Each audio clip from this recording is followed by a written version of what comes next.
Standard 9, Subject English. Students, today we learn Read 22. Amazing blunders.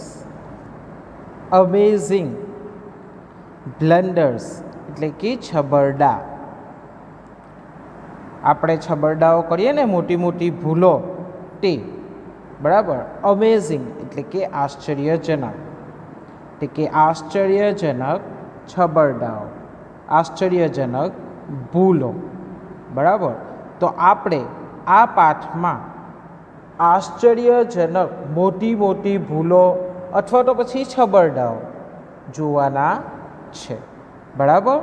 ચાલો વિદ્યાર્થી મિત્રો, આપણે પાઠની શરૂઆત કરીએ. પહેલો છબરડો છે વિક્ટોરિયન ટેલિવિઝન. વિક્ટોરિયન એટલે કે વિક્ટોરિયા યુગનું ટેલિવિઝન બરાબર.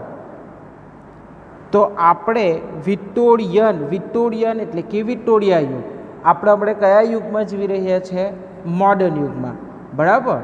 તો તેવી જ રીતના તેના પહેલાં વિક્ટોરિયન યુગ, ઓગસ્ટન યુગ, આ બધા યુગો હતા. તો અહીંયા કયા યુગની વાત કરેલી છે? કે વિક્ટોરિયા યુગના ટેલિવિઝનની વાત કરવામાં આવેલી છે બરાબર. તો ચાલો, the film The Wrong Box is an amusing comedy set in Victorian times.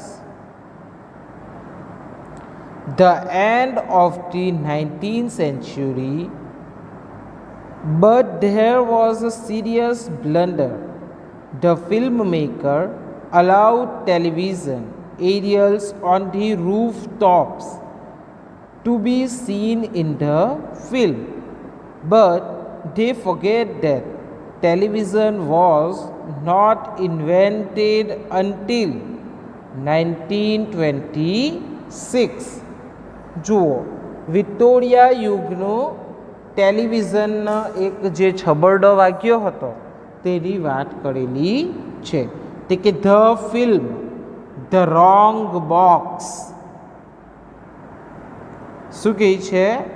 The film the wrong box is an amusing comedy set in Victorian times.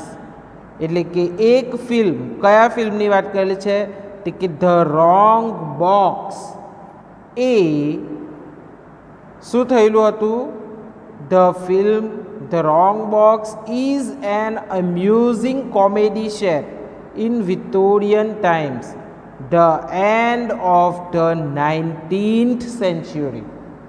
એટલે કે 19મી સદીના અંતમાં કયું ફિલ્મ? તો કે ધ રોંગ બોક્સ એ 19મી સદીના અંતમાં વિક્ટોરિયા યુગમાં બનેલી એક રમૂજી કોમેડી. એમ્યુઝિંગ ઇટ મીન્સ રમૂજી કોમેડી છે.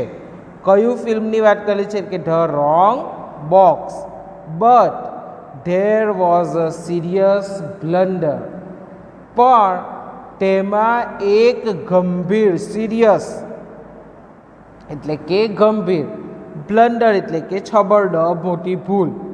પણ તેમાં એક ગંભીર ભૂલ થઈ હતી. શું ભૂલ થઈ હતી તે જુઓ. The film maker allowed television aerials on the rooftops to be seen in the film. Film maker એટલે કે ફિલ્મ નિર્માતા, ફિલ્મ બનાવે તે લોકો.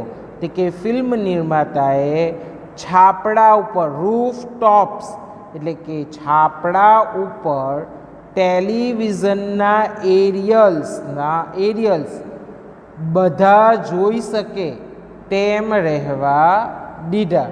એટલે કે બધા એટલે કે આપણા જેવી પબ્લિક, નોર્મલી પ્રેક્ષકો, જોવાવાળા, તો તે લોકો ઉપર જોઈ શકે તેમ રહેવા દીધા.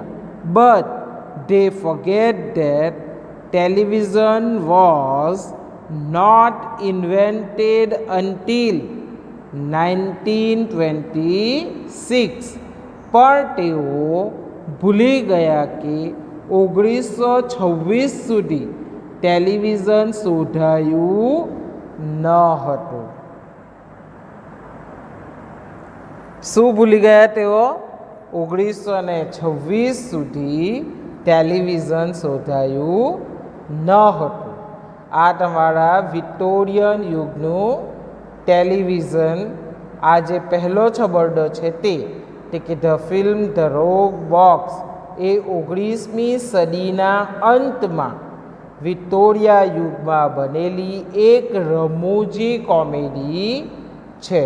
પણ તેમાં એક ગંભીર ભૂલ થઈ હતી. એટલે કે તે ફિલ્મમાં શું કે ફિલ્મ નિર્માતાએ છાપડા ઉપર ટેલિવિઝનના એરિયલ્સ બધા, એટલે કે બીજા બધા જોઈ શકે તેમ રહેવા દીધા. પણ તેઓ એવું ભૂલી ગયા કે 1926 સુધી ટેલિવિઝન શોધાયું ન હતું. આ છે પહેલો છબરડો. હવે આપણે બીજો છબરડો જોઈએ. High flyers. હાઈ એટલે કે ઊંચી, ફ્લાયર એટલે કે ઉડાન ભરનાર, એટલે કે ઊંચી ઉડાન ભરનાર. આ ખૂબ જ રમૂજી છે. જુઓ, તમે ચિત્રમાં જોઈને તમને એવું લાગશે કે આ ખૂબ જ રમૂજી હોઈ શકે. ચાલો આપણે તેને વાંચીએ. It seemed a good idea of Larry Walters to tie some gas balloons to the chair, and the system worked better than he had expected. Within minutes, he was flying 3 miles high and still climbing. It gave pilots from the nearby Long Beach Airport near Los Angeles, USA, a shock. They informed a strange man flying in a deck chair. Larry was able to land after bursting some of the balloons with his penknife. But when he landed, he was immediately charged for flying without a license. જુઓ, આપણું બીજું blunder શેના ઉપર છે? કે ઊંચી ઉડાન ભરનાર ઉપર. તો જુઓ અહીંયા શું છે? It seemed a good idea to Larry Walters to tie some gas balloons to the chair, and the system worked better than he had expected. જુઓ, આ લેરી વોલ્ટર્સ કરીને એક વ્યક્તિ છે. તેણે શું કર્યું? એના દિમાગમાં એક આઈડિયા આવી, યુક્તિ આવી. કેવી યુક્તિ આવી? તે કે ચેર, ખુરશી સાથે થોડાક શેના ફુગ્ગા? કે ગેસ બલૂન. ગેસ બલૂન તમે લોકોએ જોયેલા છે ને, ગેસના ફુગ્ગા મળે તે આપણા હાથની અંદર હોય ને, છૂટી જાય તો તરત જ તે ફુગ્ગાઓ ઉડી જાય એકદમ ઊંચે સુધી. જોયા છે ને આ ફુગ્ગા? તો આ લેરી વોલ્ટર્સે શું કર્યું? ચેર સાથે એટલે કે ખુરશી સાથે થોડાક ગેસના ફુગ્ગા બાંધવાની યુક્તિ સારી લાગી એને. એટલે કે તેણે ખુરશી સાથે ગેસના ફુગ્ગા બાંધી દીધા. અને પછી શું થયું? And the system work better than he had expected. અને કારસો તેના ધાડિયા કરતાં, એટલે કે સિસ્ટમ તેના ધાડિયા કરતાં પણ વધારે સારી રીતે એક્સપેક્ટેડ એટલે કે ધાડિયા, એટલે કે તેના ધાડિયા કરતાં પણ વધારે સારી રીતે સફળ થઈ. Within minutes he was flying 3 miles high, એટલે કે થોડીક જ મિનિટોમાં તે 3 માઇલ ઊંચે ઉડવા લાગ્યો. એન્ડ સ્ટીલ ક્લિમ્બિંગ, અને હજુ પણ ઊંચે જ જઈ રહ્યો હતો. It gave pilots from the nearby long beach airport near loss Angeles, USA, a shock. જુઓ શું થાય છે? નજીકમાં આવેલા નિયર લોંગ બીચ એરપોર્ટ, એટલે કે નજીકમાં આવેલા અમેરિકાના લોસ એન્જલિસ પાસેના લોંગ બીચ એરપોર્ટથી વિમાન ચાલકોએ, કોઈ પાયલોટ્સ એટલે કે વિમાન ચાલકોએ એ જોઈને આંચકો લાગ્યો. શુક એટલે કે એકદમ શોકમાં આવી ગયા, આંચકો લાગ્યો તેમને. They informed a strange man flying in a deck chair. તેમણે આ માહિતી આપી કે એક વિચિત્ર માણસ આરામ ખુરશીમાં, ડેક ચેર એટલે કે આરામ ખુરશીમાં ઉડી રહ્યો છે. આપણે આ ચિત્રમાં જોયું ને કે કઈ રીતે આ હીરો ઉડી રહેલો છે આરામ ખુરશીના અંદર. આ ઉપર તમને ફુગ્ગા પર બાંધેલા દેખાય છે ને. તો આ જે છે તે આ રીતે બાંધે છે અને પછી ઉડી રહ્યો છે. તો આવું કોણ જુએ છે? તે કે એરપોર્ટથી વિમાન ચાલકોએ આ જોયું અને માહિતી આપી કે એક વિચિત્ર માણસ આરામ ખુરશીમાં ઉડી રહ્યો છે. Larry was able to land after bursting some of the balloons with his pen knife. Larry તેના ખિસ્સાના ચાકુથી કેટલાક ફુગ્ગાઓ ફોડીને ઉતરાણ કરી શક્યો. એટલે કે ફુગ્ગા જ્યાં સુધી ફૂટે નહીં ત્યાં સુધી તે ઉતરવાનો ન હતો. એટલે એણે શું કર્યું, એના ખિસ્સામાં જે ચાકુ હતું તેનાથી કેટલાક ફુગ્ગાઓ ફોડીને પછી તેણે ઉતરાણ કર્યું, એટલે કે નીચે ઉતર્યો. But when he landed he was immediately charged for flying without license. Charged એટલે કે accused, blame કરવામાં આવ્યો, તેના પર દોષ મૂકવામાં આવ્યો. શું? પરંતુ જ્યારે તે ઉતર્યો એટલે કે ઉતરાણ કર્યું તેણે કે તરત જ તેને શું બ્લેમ કરવામાં આવ્યું? તે કે વિધાઉટ અ લાયસન્સ વગર ઉડવા માટે દોષિત ઠેરવવામાં આવ્યો. જો વિદ્યાર્થી મિત્રો, વિમાન ચાલકો તો લાયસન્સ સાથે જ ઉડે છે, પણ આ રીતે તમે ફુગ્ગા પર સાથે પણ ઉડશો લાયસન્સ વગર તો પકડી લેવામાં આવશે. તો આ એક તમારો બીજો છબરડો છે. બરાબર. હવે આપણે આગળ જોઈએ.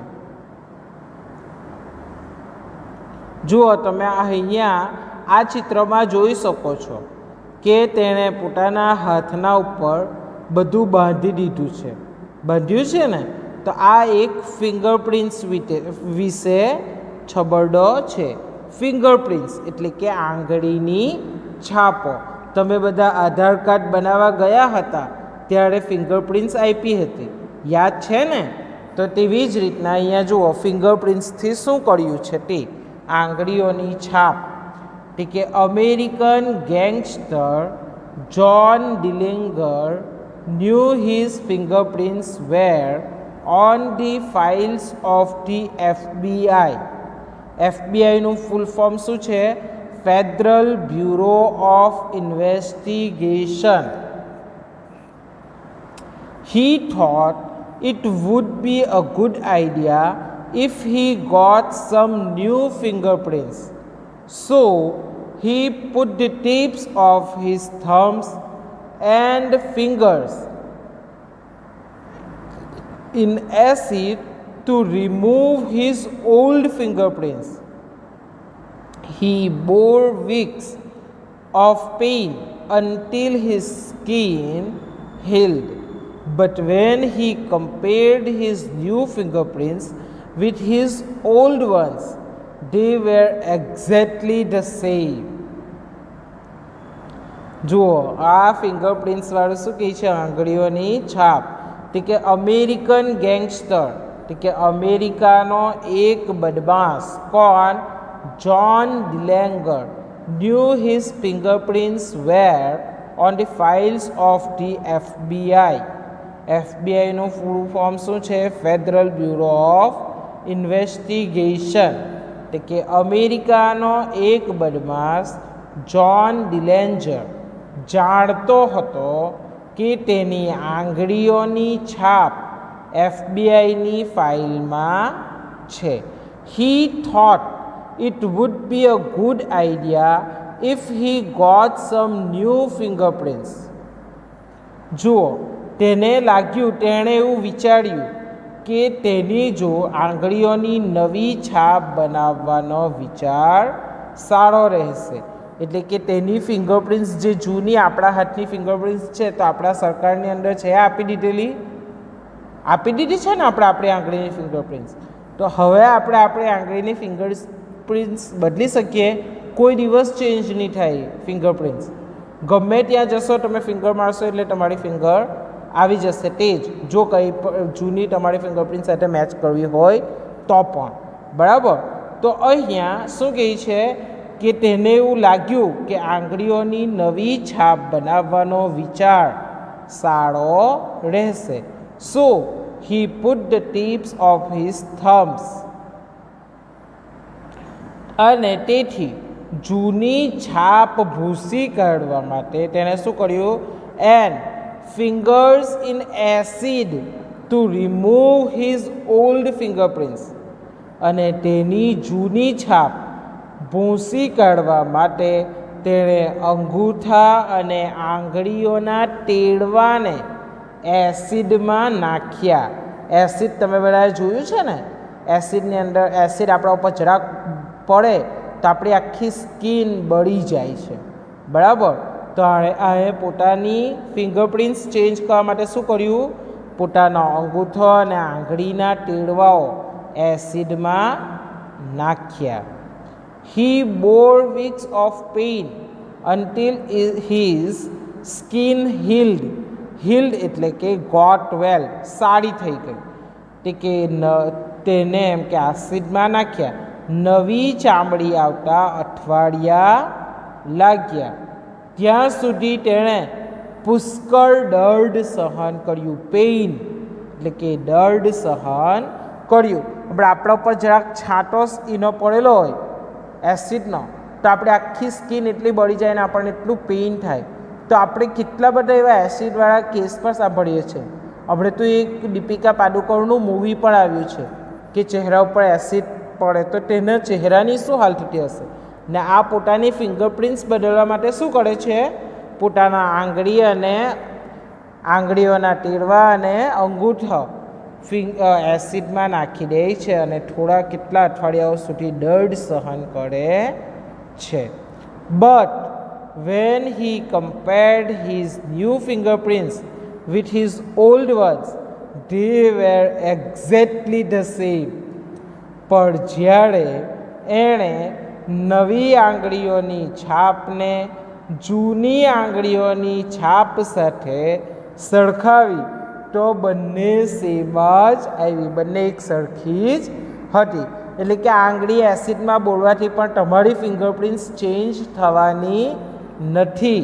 તો આણે પોતે આટલું બધું એ કર્યું તો પણ તેની આંગળીની ફિંગરપ્રિન્ટ્સ બદલાઈ નથી. તો આ રહ્યો તમારો ત્રીજો છબરડો. બરાબર. હવે આપણે આગળ જોઈએ. હા, તો આગળ થેન્ક્સ ફોર નથિંગ એટલે કે કંઈ નહીં માટે આભાર. જુઓ, આપણો હવે ચોથો છબરડો શું છે તે જુઓ. Robert Wilson, a lawyer from Windsor, England, received a tax demand for £00 with instruction that he had to pay before January 1975. Mr. Wilson duly obeyed the instruction and sent off his check £00.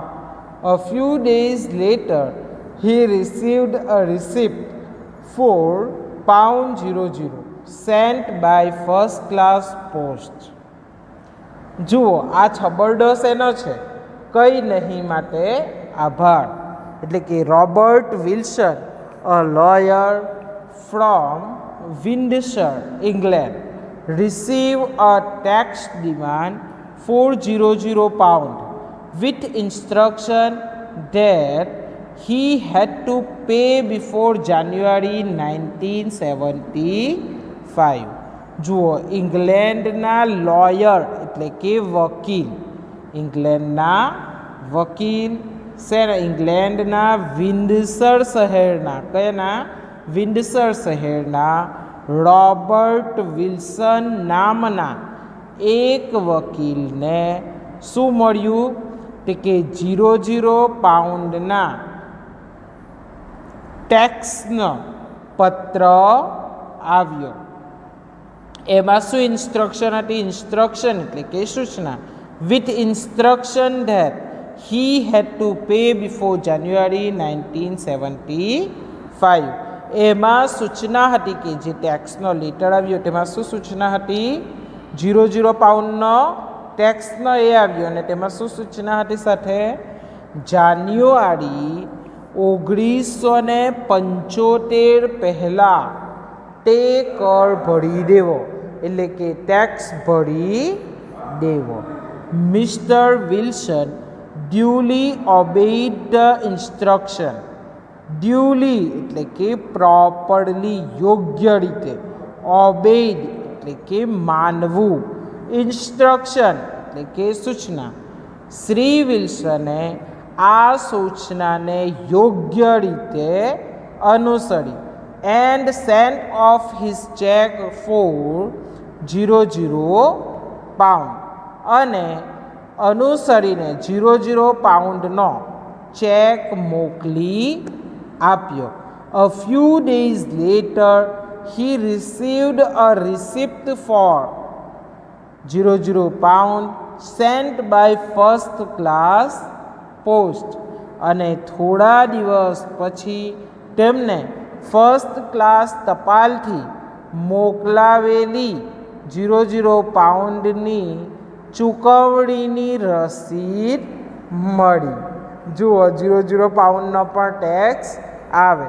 તો આ રહ્યો તમારો ચોથો છબરડો. આપણે હવે આગળ જોઈએ. The non stop, નહીં અટકવાનું અટક સ્થાન. સ્ટોપ કોઈ જગ્યાએ નથી તેવું. તો કે David Lasbrook and his friend John Henderson were waiting for a train at Humble Station near Southampton, England, one Sunday in January 1983. The train duly arrived and the boys were about to get on when the guard put his head out of the window and stopped them. You can't get on, he said. We don't stop here on Sundays. We only stopped to tell you we don't stop. જુઓ, નહીં અટકવાનું અટક સ્થાન.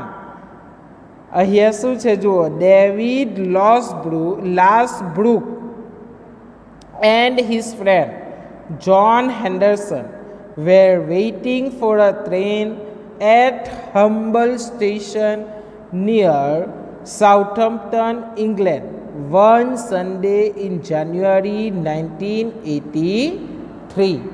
જાન્યુઆરીના 1983ના એક રવિવારે ઇંગ્લેન્ડના કોણ તે કે સાઉથેમ્પ્ટન નજીકના હેમ્બલ સ્ટેશન પર ડેવિડ લેસબ્રુક અને તેના મિત્રો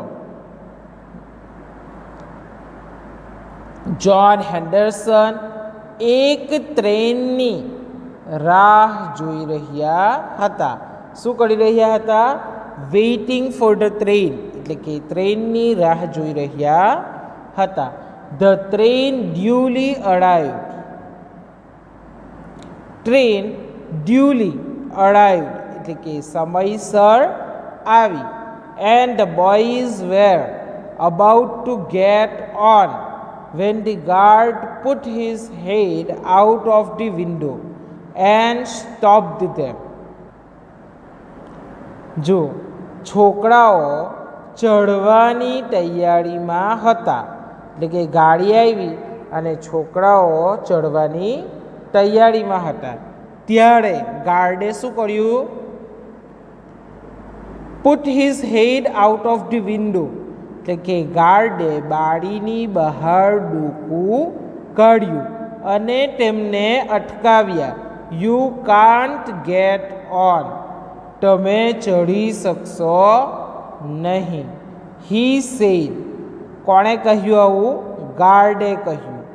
વી don't stop here on Sundays, અમે રવિવારે અહીં થોભાવતા નથી, એટલે કે રવિવારે આ ટ્રેન અહીંયા ઊભી રહેતી નથી. We only stopped to tell you we don't stop, અમે અહીં થોભતા નથી, માત્ર એટલું કહેવા માટે જ થોભ્યા કે અમે અહીંયા થોભતા નથી. એટલે એવું કહેવા માટે અમે અહીંયા થોભ્યા. તો હવે તમે કહેવા માટે થોભેલા છે તો એ લોકોને ચડી બી જવા દે તો શું ફરક પડે? બરાબર ને? પણ એમ બી કઈ ટ્રેન આપણને આ રીતે કહેવા માટે થોભે. પણ આ શું છે? મોટી મોટી ભૂલો, છબરડાઓ જે થયેલા હોય તે. બરાબર? તો તેની અંદર શું થાય છે કે ટ્રેનવાળા ઊભા રાખીને શું કહે છે કે અમે સન્ડેના અહીંયા ઊભા રહેતા નથી, પણ ફક્ત તમને કહેવા માટે જ અમે અહીં થોભ્યા છે. બરાબર? ચાલો હવે આગળની ભૂલ. The Meyers mistake. મેયર એટલે કે નગરપતિ, નગરપતિની ભૂલ. નગરપતિની શું ભૂલ છે? ચાલો જોઈએ. The fireman in the Swiss town of Cormandres had not been called out to a fire for 20 years.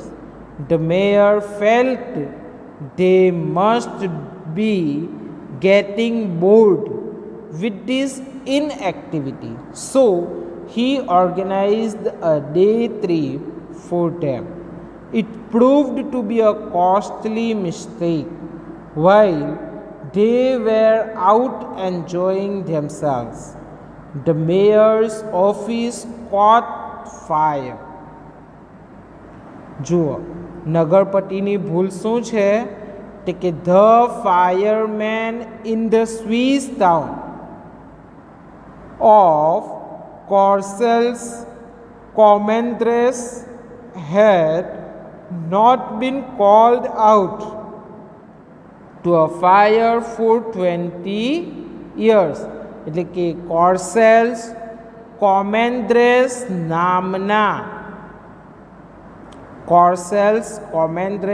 નામના સ્વિટ્ઝરલેન્ડના, સ્વિઝ એટલે કે સ્વિટ્ઝરલેન્ડના એક શહેરમાં 20 વર્ષથી અગ્નિશામક દળને આગ બુઝાવવા માટે બોલાવાયા ન હતા. શું કર્યું હતું? ફાયરમેનને આગને બંધ કરવા માટે બોલાવવામાં આવ્યા ન હતા. The mayor felt they must be getting bored with this inactivity. જુઓ, મેયર એટલે કે નગરપતિએ શું કર્યું? The mayor felt they must be getting bored with this inactivity. એટલે કે મેયરને વિચાર આવ્યો, એટલે કે નગરપતિએ વિચાર્યું કે આ લોકો આમમાં જ આવી રીતે બેસી રહેલા છે, કોઈ પ્રવૃત્તિ વગર. ઇનએક્ટિવિટી એટલે કે કોઈ પણ પ્રવૃત્તિ વગર કંટાળી જતા હશે. સો he organized a day trip for them. તેથી તેમણે તેમના માટે એક દિવસનો પ્રવાસ ગોઠવ્યો. It proved to be a costly mistake. તે ભૂલ ખૂબ જ મોંઘી પડી. while they were out enjoying themselves, the mayor's office caught fire. જ્યારે તે લોકો મોજ માણી રહ્યા હતા ત્યારે નગરપતિની ઓફિસમાં આગ લાગી. એમ જ બિચારા શાંતિથી બેઠેલા હતા ત્યારે આગ નહીં લાગી, પણ નગરપતિએ જ્યારે તે લોકો વિશે એવું વિચાર્યું કે એ લોકો બિચારા કંટાળી ગયેલા હશે, એ લોકોને ફરવા મોકલીએ, તો આ સૌથી મોટી નગરપતિની ભૂલ થઈ ગઈ અને તે જ દિવસે મેયરની ઓફિસમાં આગ લાગી. બરાબર. હવે આ તમારી છેલ્લી ભૂલ છે. છેલ્લો છબરડો આપણે જોવાનો છે. વોર્ડ ડિસ્કવરી એટલે કે વોર્ડ એટલે કે એક વિભાગ, બરાબર, એક રૂપ, એટલે કે ડિસ્કવરી એટલે કે શોધ, એટલે કે વોર્ડની શોધ કરી, એક વિભાગની શોધની વાત કરેલી છે. ચાલો, કયા વિભાગની? કે builders working on an extension to a hospital in Mozambique, Southeast Africa, uncovered a gigantic blunder when they knocked a hole through a wall.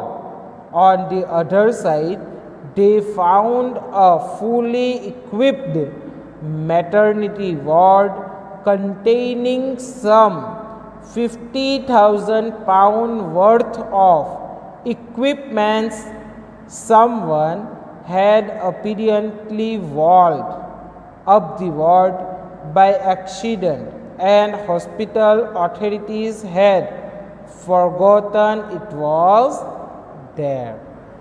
જુઓ, આ કેવું બ્લન્ડર છે છેલ્લું?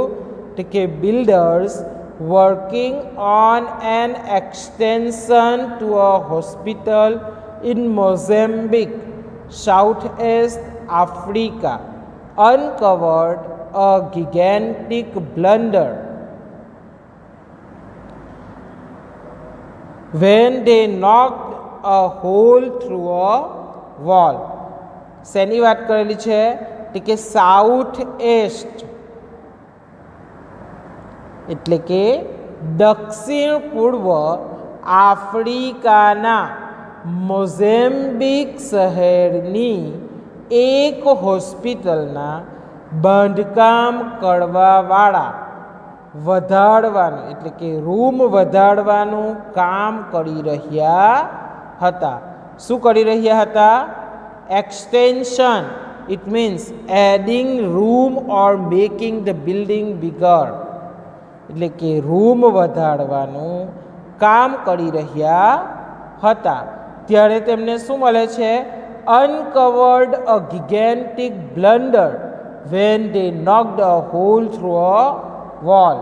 તે સમયે તેમણે દિવાલની આડપાડ કાણું પાડીને, ગિગેન્ટિક ઇટ્સ મીન્સ બિગ, મોટું, મોટો છબરડો એટલે કે મોટી ભૂલ, એટલે કે કાણું પાડીને તેઓએ એક મોટી ભૂલ શોધી કાઢી. કઈ ભૂલ શોધી? On the other side they found a fully equipped maternity ward containing some 50,000 pounds worth of equipments. Fully equipped, it means tools, સાધનો. મેટર્નિટી એટલે કે પ્રસૂતિ વિભાગ, જ્યાં ડિલિવરી કરાવવામાં આવે તે. તો આ જે લોકો અંદર રૂમ બનાવવાનું કામ કરી રહ્યા હતા તેઓએ શું કર્યું? કાણું પાડીને એક મોટી ભૂલ શોધી. એટલે કે બીજી બાજુ, ઓન ધી અધર સાઇડ એટલે કે બીજી બાજુ એક પૂર્ણ સજ્જ, ફુલ્લી ઇક્વિપમેન્ટ એટલે કે એકદમ સાધનોથી ભરપૂર પ્રસૂતિ વિભાગ, maternity ward, containing rupees some 50,000 pound worth of equipment. Equipments means tools, સાધનો. બરાબર. તે કે બીજી બાજુ એક પૂર્ણ સજ્જ પ્રસૂતિ વિભાગ હતો, જેમાં લગભગ 50,000 પાઉન્ડની કિંમતના સાધનો હતા. Someone had apparently walled up the ward by accident and hospital authorities had forgotten it was there. અકસ્માતે વોલ્ડ એટલે કે કવર્ડ વિથ અ વોલ, દિવાલને ઢંકી લેવામાં આવી હતી કે અકસ્માતે કોઈકે તે વિભાગ ઢંકાઈ જાય તે રીતે દિવાલ ચણી લીધી હતી. શું કર્યું હતું? કવર્ડ વિથ અ વોલ એટલે કે દિવાલ ચણી લીધી હતી. And hospital authorities had forgotten it was there, અને હોસ્પિટલની સત્તાવાળાઓ એ ભૂલી ગયા હતા કે ત્યાં પ્રસૂતિ વિભાગ હતો. આ રહ્યા તમારા મોટા મોટા છબરડાઓ. આપણે કેટલા છબરડા જોયા? 7 છબરડાઓ જોયા આ પાઠમાં. બરાબર વિદ્યાર્થી મિત્રો, અહીંયા તમારો પાઠ પૂર્ણ થાય છે. Thank you.